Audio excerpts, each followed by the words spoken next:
Yes, sir, y'all. Welcome back to the channel, bro. We're here. How y'all day been?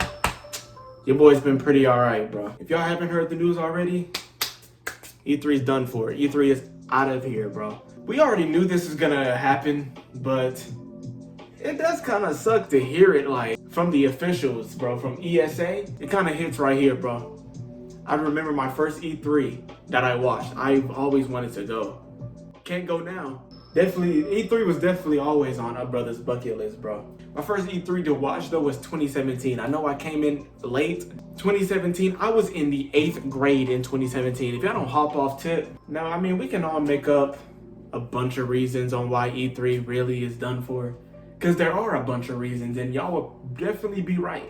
I mean, between the pandemic, niggas thinking they too good for E3 and just dipping, other people making gaming press conferences kind of similar to E3, but without, you know, the actually going to a convention center. I'm looking at you, Jeff Keighley. I'm blaming you. No, I'm just Jeff Keighley, bro. We love you. We love you, bro. Even though you folded on the Game Awards, bro. I think I'm gonna get into just a bunch of reasons why E3 could have died. Just how E3 like led up to its demise, you know? The first E3 was before a brother was even born, 1995, like what? I remember when I did watch my first E3 2017, I thought the concept of it was so hard, bro. Like all the gaming companies coming together, but they all put out their little presentation before the show starts. Little gaming presentations showing all the new games that's about to drop, and then boom, people can go play some of the new games that's not even out yet. You know how hard that is? I used to literally go back and watch old E3s, bro. Like, I remember one of the E3s was, I think it was when the GameCube was about to drop, and they had showed that trailer for Smash Melee. I'm gonna show it here.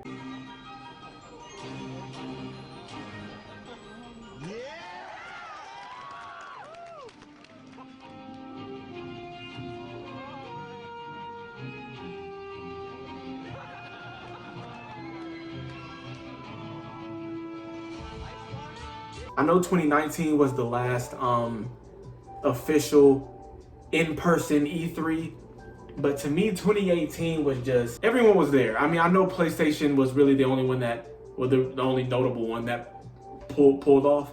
PlayStation and EA, they both dipped after 2018, but 2018 everyone was there. Nintendo announced Smash. That's when Xbox showed a slew of fucking games, bro. The fact that E3's been going on for that long is it's over 20 years. I think that was genuinely the last time that E3 would kind of felt like E3. And then 2019 came along. Nintendo was still there. Xbox was still there. Ubisoft, Bethesda still there. PlayStation said, I'm too good for this. I'm gone. I mean, I know they were introducing their own, that's when they were introducing State of Play and all that. At the time, State of Play was not interesting in the slightest. We're gonna get into that though. We're gonna get into that, but PlayStation dipped.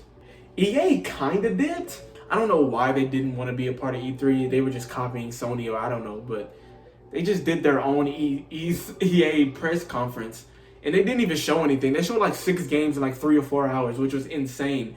And then, it hurts to say, November 2019. What, can we even say this term still? I don't even know if we can say the name of the virus, but the pandemic hit. Then boom, March 2020. Oh my gosh.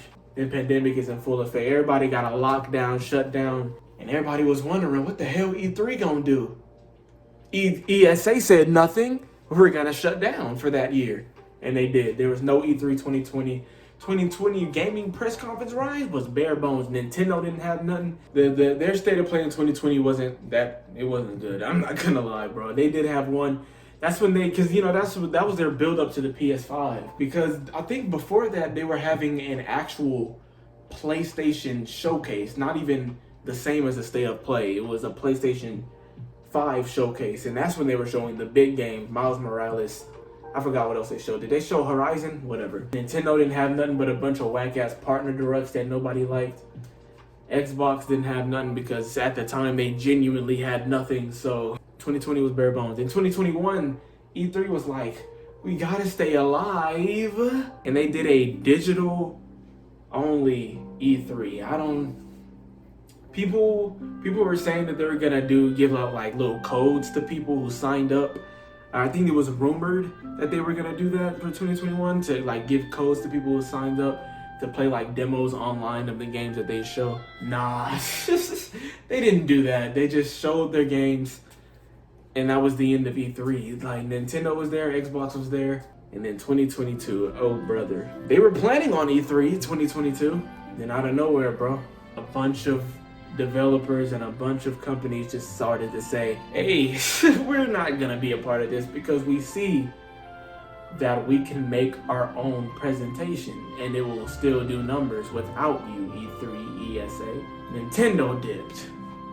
I don't remember if Xbox officially said they dipped, but Ubisoft said they gonna dip. Everybody was just saying they gonna dip, so ESA was like, well, no point in doing E3. Shut it down for 2022.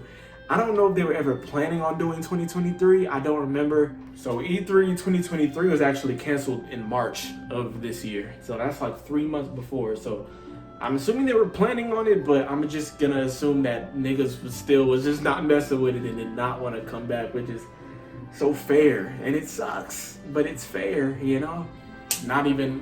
For me, not even a week ago, they've announced that E3 in general is wraps. It's wraps.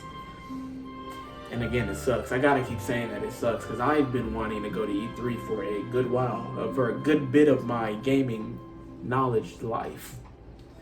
And now I can't go ever, ever in life. And I don't think we'll ever have anything that compares to E3, bro. Let's start with niggas just wanting to leave because they can just do their own thing. I think when they saw the pandemic and they saw that we can just do things online now, it's the same thing with like classes, bro. Niggas see that, you know, we've had to do online classes in 2020 and now literally in 2023. I mean, I know I was about to say it. I know the pandemic is still here, but we can still go in person, but we definitely have the option to do online as well. People are just getting used to doing things online, so why the hell would I go buy a plane ticket, buy a hotel just to go to E3? Don't get me wrong, the experience alone is it's top tier. Everything of going out to Cali of all places, bro. Cali, bro. And I can just sit here and watch my favorite games being announced online. You know, that's just how it is, bro. That's just how it be. Nintendo, that's like the biggest press conference, especially by like a solo company. Nintendo's definitely is the biggest one. And that's simply because Nintendo has been doing directs for the past like over a decade. So eventually they just got the formula down and they're just bangers after bangers with directs. Even though we can call these directs as mid as we want just because we didn't see the game we liked. If you genuinely look at every direct's a banger, let's be honest. Nintendo never really needed E3, but I think they just pulled up because everyone's there, you know? Everybody's there. We might as well pull up too. Yeah, with PlayStation's State of Play, they started doing those. I understand when they first started the State of Plays, nobody was really liking them. You know, after a little time, like 3-4 years, they started getting the hang of it. They started taking notes from the directs. I can tell PlayStation, you're not slick. Now people get excited for State of Plays. I don't get excited for State of Plays as much as directs, but I think State of Plays are something to get excited for now. Xbox, they've been trying. they've held their little showcase. I know last year they held a showcase, 2022. That one was actually bad because it was just a bunch of cinematic trailers for first-person shooters and nobody liked that. This year was better. I think Xbox just kind of suffers from the fact that they don't really have their own IP. I mean, now they do. They have Bethesda games, so maybe showcases in the future are going to be more fire, but I don't think Xbox's showcases will ever go up to directs or State of Plays, in my opinion. And I guess with like Ubisoft and EA and Square, they can just announce their things in these PlayStation Directs, or PlayStation State of Plays, in these Xbox showcases, in these Directs, in the Game Awards, let me not even get to that because I'm about to get it out right now. These are the new competitors. There's a difference between the companies wanting to do their own thing versus competitors of E3, bro. And this is why I say Jeff Keighley's at fault, just a tiny bit.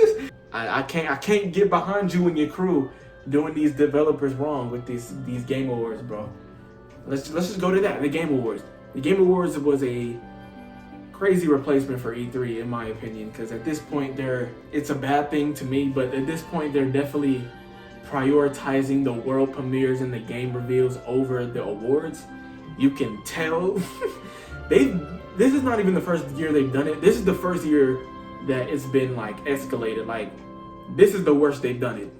This is ridiculous, Jeff. Fix your shit. Where they would just kind of fly through awards.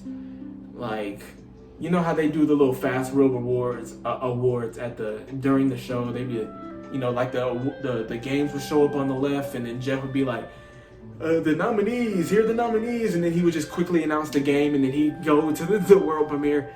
They're even announcing like big awards like that, like Best Action Game was announced like that, which is insane to me, because what?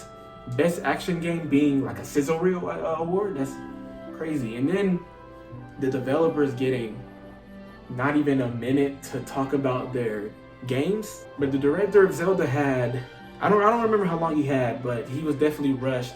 They put on the teleprompter, it was like, please wrap it up, nigga. That's what I saw personally. I saw, please wrap it up, nigga. That's what I saw personally. They also kind of did it to Baldur's Gate people too. They won Game of the Year, and the dude, y'all remember the dude that dressed up in that costume?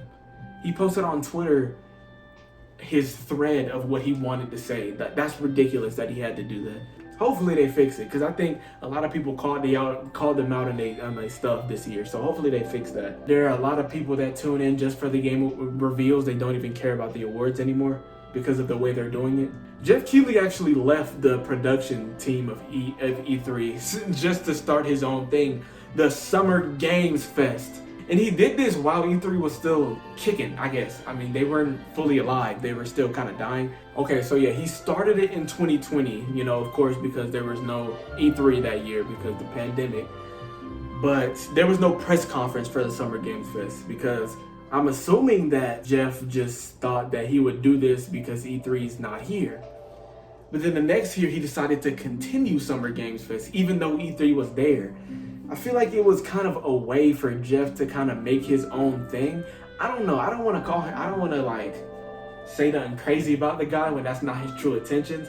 But he kind of made his, he had, Summer Games Fest had his own press conference for, you know, the games that wouldn't be announced at the other conferences there. Like Summer Games Fest, I guess he would kind of promote it as everybody being a part of it.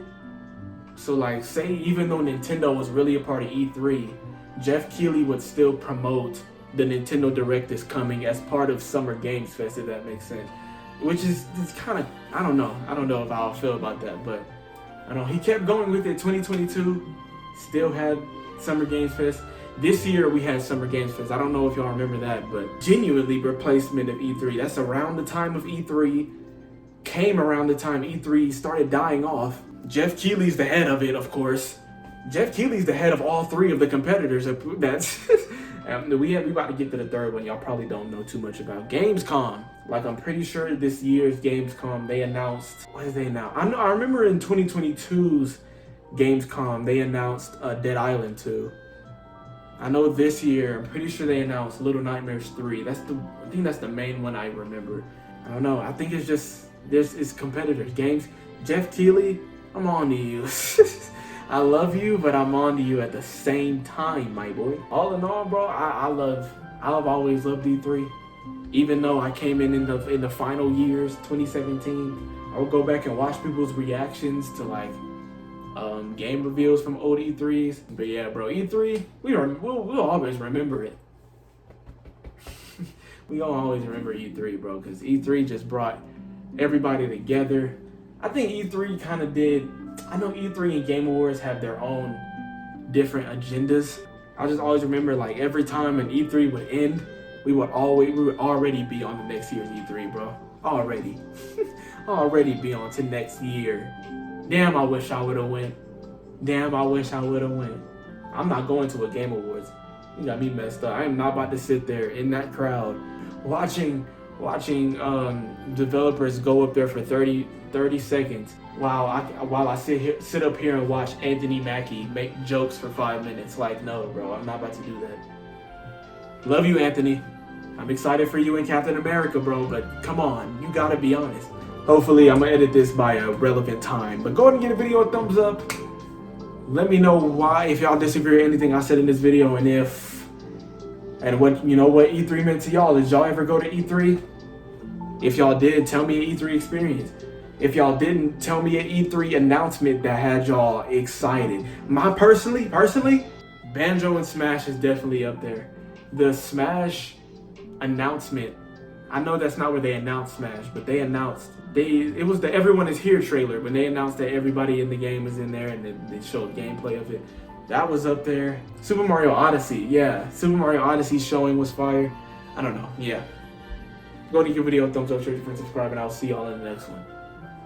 Oh yeah, it's the time of the year. Everything is on sale and I hear the reindeer. So please tell me if there's anything I can do. Just let me know, because the day is near where Santa's gonna steal all the holiday cheer, 'cause she just wanna see